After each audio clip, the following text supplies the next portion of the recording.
இப்போ பாரு அந்த பங்களாவில் நாய் பிடிக்கிறவன் தான் அவன் முடிக்கிட்டான் 2 பேர்த்துக்கு அவன் கொண்டு வந்து போட்டு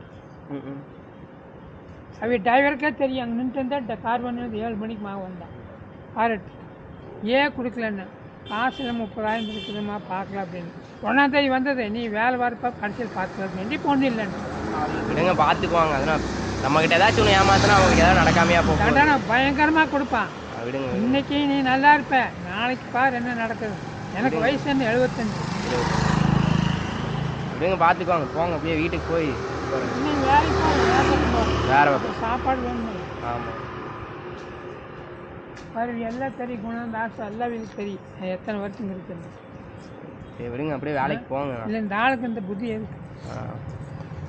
நான் 10 லட்சம் கூட 20 லட்சம் கூட கேட்டேன். எத்தனை வருஷம் இந்த முன்னாங்க சாப்பிட்டு கொடுக்கணும் காசு ஒன்றுமே இல்லைன்னு அந்த அண்ணாச்சி கடையில் கிளம்பி சொல்லுவேன். நான் வந்து கழிச்சு தான் கடை வச்சேன் 80ல். சரி விடுங்க பாருங்க போய் வேலை போட்டுன்னா நான் போய் கேட்க மாட்டேன். அதுதான் இன்னைக்கு செத்தால் நாளைக்கு செத்தா 3 நாள் 5-10 தடவை போய் கேட்டாச்சு.